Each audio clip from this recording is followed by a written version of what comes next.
I'm a single guy in my mid-30s. This happened a few years ago, during a somewhat depressing period in my life. I had just broken up with my girlfriend of 5 years, the girl I thought I'd be marrying one day and starting a family with. It's safe to say I was pretty lost at that time. I can't lie, the psychological damage of the breakup was pretty severe. I spent entire weeks sulking and forgetting to take care of myself. I'd wake up, talk to no one, go to work, talk to no one, and come home to spend the rest of the day in bed. The weekends were even worse. I'd forget to eat and I wouldn't leave the house. I'd binge watch movie after mind-numbing movie, not even realizing what I was watching half the time. But enough with the sob story. I'm much better now, although I still often think about the life I could have had if things went differently. Anyway, it was a Saturday night. I was slumped on the couch, barely moving, except to hit play on another random movie. I couldn't even tell you what it was. Just another mindless action flick I'd forget about by the time it ended. For context, I was in my room, which is on the second floor of my house. I have a couch and a TV in my bedroom, so I typically never watch TV anywhere else but there. At one point, I looked down at my phone. It was a few minutes after 9:12 p.m. I remember that distinctly, because my mum was calling me for like the 4th time that day. I didn't want to ignore her, but I let it ring out anyway. I knew she meant well, but I couldn't bring myself to talk. I didn't want to hear the usual questions about whether I'd eaten or gone outside. Eventually, I got tired of whatever was playing and backed out to the menu. I wasn't really in the mood for anything, but I clicked on some random horror movie I'd never heard of. It was one of those generic ones with a grainy thumbnail. I figured I'd half watch it until I fell asleep. About 20 minutes in, I realized the movie was even worse than I expected. The audio was a mess. Every time someone talked, I had to turn the volume way up just to catch a word or two. And then the next sound effect would blast through the speakers and damn near rupture my eardrums. For whatever reason though, I kept the movie on. I think it was just because I was too lazy to change it again. At some point, I started noticing this weird sound effect in the movie. It was this sharp metallic clang, kind of like a pipe hitting concrete. It didn't match anything that was happening on the screen. No one was holding metal, and no one was in a warehouse or anything like that, and it wasn't timed with the scares either. It would just show up every minute or so, like the director had accidentally looped it or something. Same exact sound, same volume, and same pitch. It was almost too consistent to be a coherent sound design choice. That plus, the fact that the rest of the audio was mixed so poorly made me question how the movie had even made it to streaming platforms. The poor quality of the movie actually made it harder to turn off, partly because I was enjoying criticizing it, but also partly because I needed to see how something so terrible would play out. About halfway through, I got up to use the bathroom, and for whatever reason, I actually paused the movie, instead of not caring enough about what was going on. When I got back and sat down, I grabbed the remote and hovered over the play button. But right as I was about to press it, I heard that sound again, that same sharp metallic clang, except this time the movie was paused. I froze for a second, just staring at the screen. No audio, no movement. The sound had been clear as day, and it had come from somewhere inside the house. That's when it clicked. It had never been part of the movie. I stayed completely still, trying to make sure I hadn't imagined it. I watched the pause screen and just listened, hoping my mind had just been playing a trick on me. But then, about 45 seconds later, there it was again, the exact same clang. I didn't waste another second. I immediately jumped up, grabbed a knife from my desk, and started moving room to room, frantically checking every place someone could possibly be hiding. Every room in the house was clear though. There was no one. In fact, there were no signs that anything was out of place either. But as I walked back up the stairs, with my heart still pounding, I heard the clang again. It wasn't as loud this time, meaning it must have been coming from my room, where I had been watching the movie, but I had been sitting there the whole time, so that didn't make any sense. That's when it hit me. I had a few windows open. It was spring, and the weather had finally started warming up, so I'd gotten into the habit of cracking them in the evenings to let some air in. I started thinking maybe the sound wasn't coming from inside the house at all. Maybe it had been coming from right outside the house this whole time. I don't know why, but that thought scared me even more. I went over to the window and pushed the curtain aside, just enough to get a look at the backyard, and there it was. One of the deck chairs was sitting out in the middle of the lawn, maybe 20 ft from the house, and standing next to the chair was a kid, a young kid. I couldn't really make out any of his facial features, given that it was so dark out, but the silhouette was way too small to be an adult. It was 100% a little kid. He was holding what looked like a PVC pipe, which explained the noise I had been hearing. He must have seen me, because as soon as I looked out the window, he smacked the pipe against the chair. I instantly stepped away from the window and felt my body start filling with fear. I know it sounds silly that I was afraid of something like that, but I couldn't fathom what that kid was doing outside my house. Did he have some kind of mental disorder? It did make sense. And then I thought about the fact that he must have been standing out there for nearly an hour, which freaked me out even more. I tried to slow my breathing and think rationally. Maybe the kid was lost. Maybe he had wandered off from a nearby house and didn't know how to get back. I told myself I couldn't just stand there and do nothing. So, I went down the stairs and made my way through the house toward the back door, trying to keep calm. I even turned on the porch light, thinking it might help the kid feel less spooked, or at least give me a better look at him. As I was turning the door knob, I froze. Something about it felt wrong, like I was walking into some kind of trap. If that kid were really lost, wouldn't he ring my doorbell or call out to me through my window?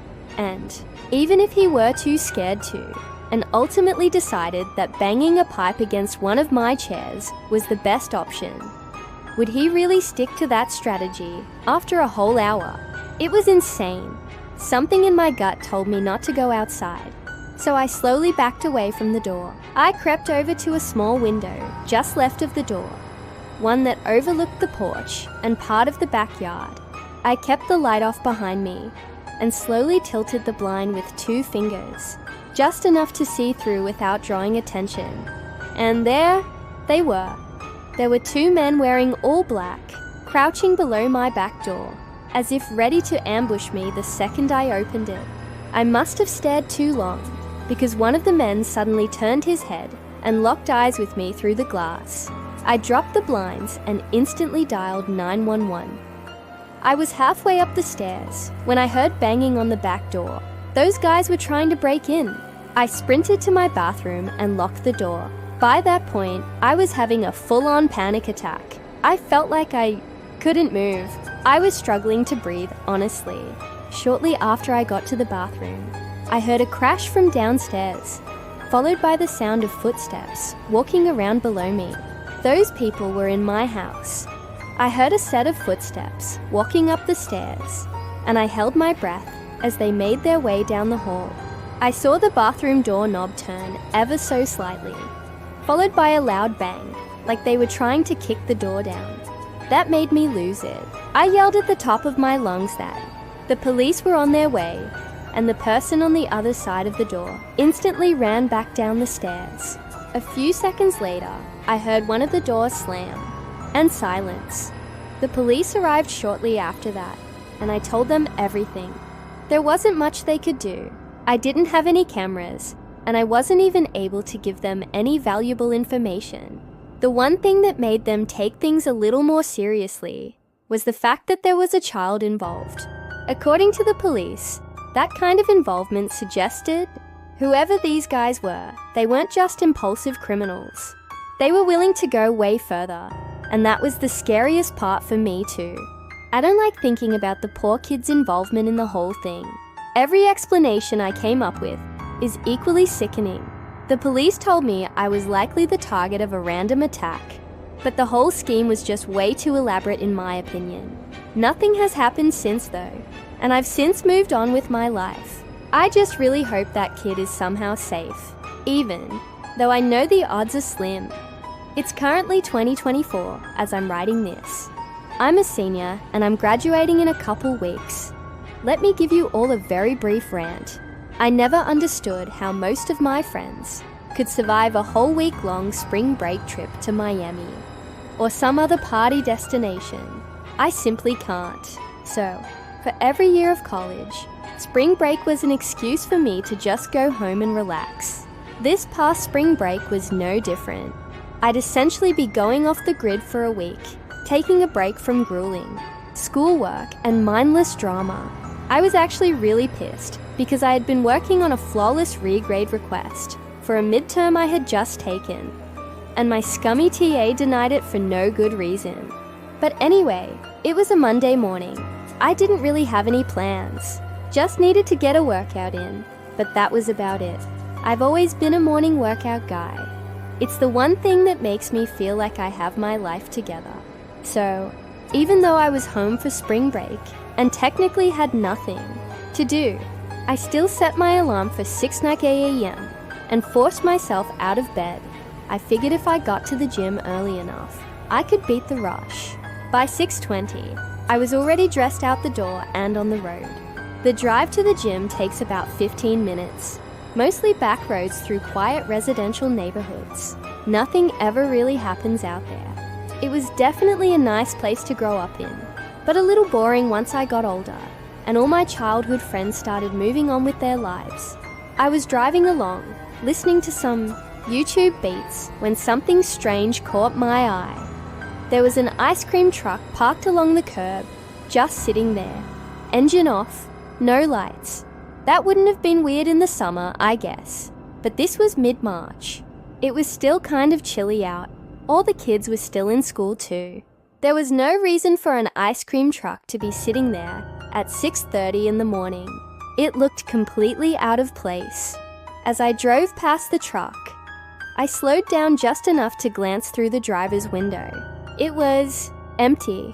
By the time I turned the corner and left it behind, I found myself thinking more about it than I should have. I don't know why.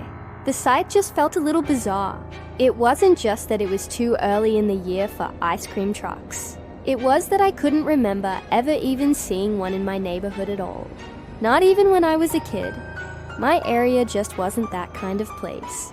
As weird as the whole thing was, I quickly dismissed it and proceeded with my workout.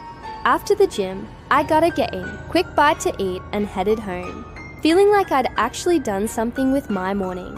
But as I turned onto the same street from earlier, the ice cream truck was still there in the same exact spot. That made me pause. I figured someone would have called it in by now. This is the kind of neighborhood where people are really uptight and get twitchy if you park too long in front of their house. That actually reminds me of a time when some grumpy woman gave my friends and I crap for parking in front of her house, even though we were waiting for our other friend who lived right next door. I say that to say that I'm not crazy for expecting someone to have called the police about the truck. Curiosity got the better of me. Instead of heading straight home, I circled around the block to pass the truck again, just to see if someone was inside it now, and someone was. As I drove past the second time, I must have been a little too obvious with how slowly I was driving, because the guy in the front seat locked eyes with me for a few seconds. He looked really off. He had this long, almost cartoonishly pointed nose, and a scraggly beard that looked like it hadn't seen a razor in years. He genuinely looked like someone who lived in his vehicle and rubbed me the wrong way. I drove straight home after that. My parents were both at work, so I had the place to myself. I spent the next few hours just killing time. Sometime in the afternoon, I walked down the driveway to check the mail, As I got to the end of the driveway, I glanced down the street and nearly died inside. It was that same ice cream truck from before. It was parked across the street about 3 houses down. It wasn't facing me, but I had a feeling it wasn't just a coincidence. I didn't move for a second. I just stood there, trying to make sense of what I was seeing. Had that guy really followed me home? I knew he had. There was no other explanation. I grabbed the mail and walked straight back inside, trying not to make it obvious that I'd seen anything. Once I was upstairs though, I went to one of the guest bedrooms. There's a window that overlooks the street from a better angle, so I pulled the curtain aside and peeked through. Sure enough, the ice cream truck was still there. I watched it for a few minutes, but nothing happens. I'm not sure what I expected to see, but I couldn't bring myself to look away. Eventually, I had no choice. I didn't have all day to spend staring out a window, so I tried to get some stuff done on my laptop. I couldn't focus though. Every half hour or so, I'd feel the urge to go back to the guest room and glance out the window. Every time I looked, the ice cream truck was still visible, but it was in a different spot, which meant the driver was intentionally moving around the street for whatever reason. I didn't know whether it was a good idea to call the police or not. I wasn't sure what I'd even say, given that nothing had actually happened. Even now, I wish that I had just done what any normal person would have done, and either called the police or tried to ignore the truck. But I was too curious. My older brother is really into bird watching, so I started digging around his room for a set of binoculars I knew was in there somewhere. Eventually, I found them and returned to the guest room. I pulled the curtains aside and looked at the truck through the binoculars. I was not prepared for what I was about to see. Through the driver's side window, I could see that man from earlier. Only he wasn't just sitting there. He was looking back at me with a pair of his own binoculars. As soon as he saw me looking, he instantly dropped the binoculars, started the truck, and drove off. I was horrified. That guy had been spying on me and my house for the better part of 3 hours after literally stalking me home. That's when I finally called the police. I didn't even know what I was expecting from it. I just didn't know what else to do. I told them that this ice cream truck had been circling my neighborhood all day, that I'd seen a man inside watching my house through binoculars, and that he drove off the second I looked back. The dispatcher was calm and told me they'd sent someone to patrol the area and keep an eye out. She told me it should be relatively easy to spot an ice cream truck, given how distinctive they were. Then she hung up. I didn't know what else to do after that. When my parents got home a little while later, I filled them in. They were obviously concerned, but they also told me it probably wasn't worth worrying about anymore. I was pretty tired by then, so I fell asleep pretty quickly. Sometime later, I woke randomly in the middle of the night. Instinctively, I grabbed my phone off my nightstand. It was sometime just after 3 a.m. I sat there in bed, trying to figure out what had woken me up when I heard it. It was very faint, almost too faint to notice at first. I kept listening, and panic started building inside me when I realized what kind of music it was. The jingle of an ice cream truck. Before I could do anything, something clicked softly against the glass of my bedroom window. I instantly connected the dots. Someone was throwing rocks at my window. That had to be what had woken me up. The music was way too quiet on its own. I sat frozen for a while, staring at the wall across from me. I kept telling myself to look, to just get up and check. But every time I started to move, my body locked up again. Eventually, I forced myself to do it. I crept toward the window and stood to the side of it for a second. On the count of 3, I peeled back the curtain in one fluid motion and looked. The man from earlier was standing in the middle of my front yard, right below my window, and on either side of him, holding his hands, were 2 small children. Or at least they looked like children, based on how short they were. I really couldn't tell on account of how dark it was. I didn't waste another second. I tried to ignore the pounding in my chest, stepped away from the window, and immediately went to wake up my dad. I had already dialed 911 by the time he went downstairs to have a look around. My dad's a pretty tough guy, so I figured he'd want to handle things himself. Unfortunately, that man had somehow slipped away in the few minutes it took us to get outside. The police arrived a while later. A few days went by, and we never heard anything, and I eventually had to go back to school. But my parents promised me they'd be on high alert. That was almost a month ago, and luckily, my parents haven't told me about any strange occurrences since then. The reason I'm writing this now, though, is because my mum called me a few days ago. Apparently, there was a missing persons case that had just gone public in our hometown. 2 6-year-old twins, a boy and a girl, had vanished from a neighbourhood about 30 minutes from where we lived. The moment she said it, my mind went straight back to that night, to those 2 small figures standing on either side of the man in my front yard. The whole thing honestly makes me sick. Why would that guy sit in my house for hours and throw rocks at my windows in the middle of the night? And why even go to those lengths if he was involved in something as serious as a kidnapping? Maybe he was worried that I had somehow caught on to what he was doing. But if he had really taken those kids, wouldn't attention be the last thing he'd want? And then there's the kids themselves. I wonder if they were already with him when I first saw the truck that morning. Or were they somewhere else? I really can't stop thinking about it.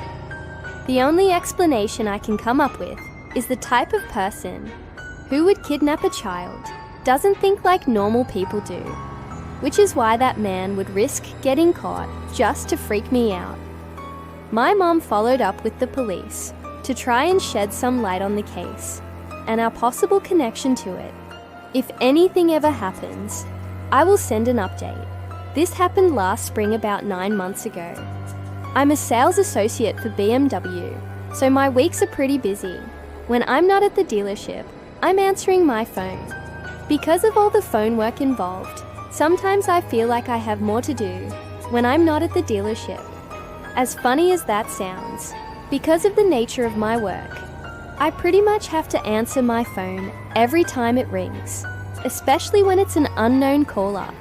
So, as you'd expect, I get a lot of scam calls, but I have no choice but to answer, just in case it's a client or an interested party. One night, sometime after 10 p.m., my phone started ringing. It was a number my phone didn't recognize. Normally, I would have picked up without thinking, but this time, I was already in bed halfway through winding down. Something about how late it was just made me let it ring out. They didn't leave a voicemail. I figured if it was important, they'd leave one. But a few minutes later, the same number called again. I sat up and answered it. I was a little irritated, but I still tried to keep my voice polite, just in case it was someone serious. At first, all I heard was static, just this thick, uneven fuzz. I was about to hang up when I caught something underneath it, a voice. I held the phone closer and applause listened. It was my voice. I was 100% sure of it. That actually made me freeze up a little bit. After a few seconds, I realized it was more than just a recording of my voice. It was a conversation I'd had earlier that day with a client. Just standard stuff. Pricing, availability, setting up a test drive. Nothing sensitive, but it was definitely real. It was definitely my voice. I still don't know if it was the right decision, but I instantly hung up the phone. I sat there for a while, just staring at my phone, trying to make sense of what I just heard. I wasn't panicking, but I definitely wasn't calm either. The best way I can describe what I was feeling was a mix of confusion and unease. My first thought was that maybe it was the client I had talked to earlier. Maybe he had accidentally called me while trying to play back the call, or record it for his own notes. I really don't know. It felt like a stretch, but it was the only explanation that didn't immediately spiral into something worse.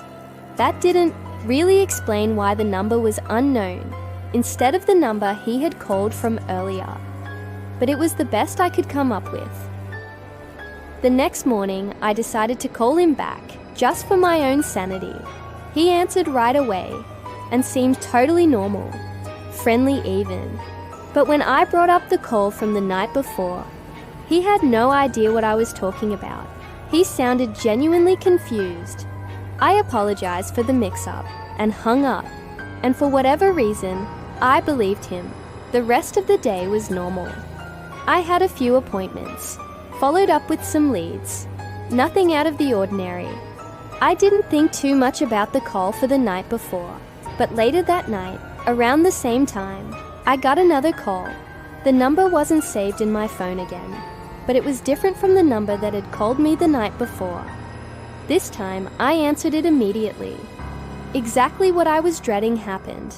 It was another static, heavy recording of a conversation I had that day with a client. A different client. A whole different conversation entirely. I hung up again without saying anything. That night was when it really started getting to me, because now it felt intentional, and I noticed something else. The recording didn't include the client's voice. It was only me talking like a one-sided call. I started wondering if someone had been listening in on my conversations and recording me somehow. I didn't sleep very well that night as I couldn't stop thinking about it, but I didn't know what to do. I never thought I was a paranoid person. But the next week of my life proved me wrong. Every night for a week, the same thing would happen. I'd get a call from a random number and would listen to a staticky recording of a conversation I'd had that day. I started recording the calls myself. I can't even tell you why.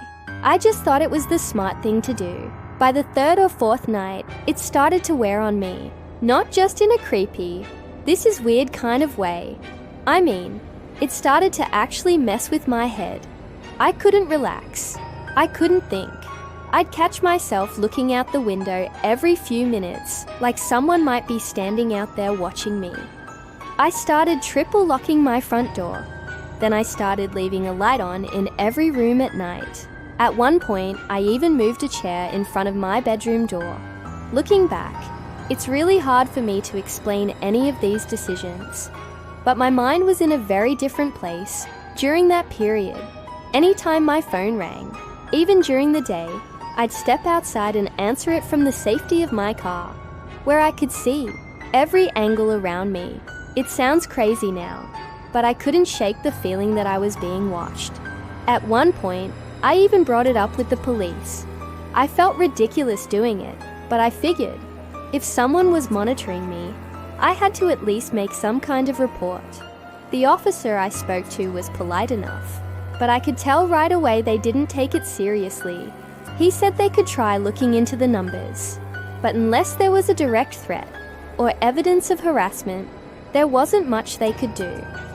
I do not know if they actually tried to trace the calls, or just filed it away and forgot about it. Either way, it didn't help. If anything, it made me feel more alone in it.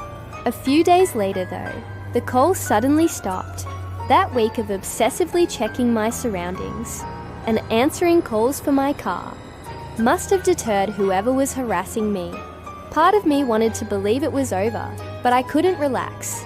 If anything, the sudden absence of contact actually caused me to spiral even further into paranoia. My mum is schizophrenic, so I always figured I was predisposed to developing some kind of mental condition, but it was literally happening right before my very eyes. I was becoming one of those reclusive people who think the entire world is spying on them. I ended up getting a brand new personal phone number. It was a massive headache. Switching numbers meant having to re-establish contact with clients, update everything linked to my phone, and risk missing out on people trying to get in touch with me. But I did it anyway. I couldn't shake the feeling that my old number had been compromised somehow. After a few more days of radio silence, the thing I was dreading happened. One night after work, I got another call. It was exactly like the ones before it. I kept my cool, and instead of remaining silent and hanging up, I actually spoke. I said something along the lines of, "I don't know who you are or why you're doing this, but if it's money you want, I've got it." I went on to say that I'd happily pay to be left alone. I gave the person my address and said I'd be willing to meet, and then for the first time, there was an actual voice on the other end. It sounded like they were using a voice changer, and all they said was 11 before hanging up. I know what you're thinking. Why the hell would I volunteer my address like that?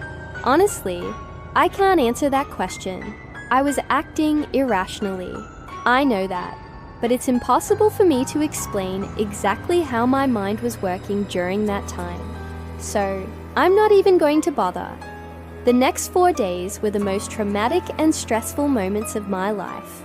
I'm not sure how much I can even type out without getting too graphic, but here goes. I have a handgun in my house for personal safety. I grabbed it from my room, loaded it, and sat at my kitchen table and waited. I can't even begin to explain all the thoughts that were bouncing around in my head as I sat there. I contemplated a lot of things in those 4 hours. I'd go as far as to say that had it not been for sheer chance, I might not be typing this out right now. Just thinking about that night gives me a sickening feeling. 11 p.m. came and went, and no one showed up. There's no telling what I would have done had they actually showed up. I ended up sleeping at the kitchen table with the gun in my hand. It was by far the worst night of my life, but thankfully, that was the end of it. I never got another mysterious call again, but that didn't change the fact that that person had done irreparable damage to my mental state. It took me a lot of therapy and time off work to recover fully, and I still get chills thinking about how easily I was almost driven to complete madness. I will never have an explanation for what happened to me. I have no idea how that person recorded my conversations or who they even were. I have no idea why they harassed me or why they stopped for that matter. I've since moved out of that house, but there's not much I can do beyond that. If anything, this experience has made me a lot more fearful of the future. I can't help but think that I'm destined to end up just like my mom. Hopefully, getting this out there will help me heal in some way.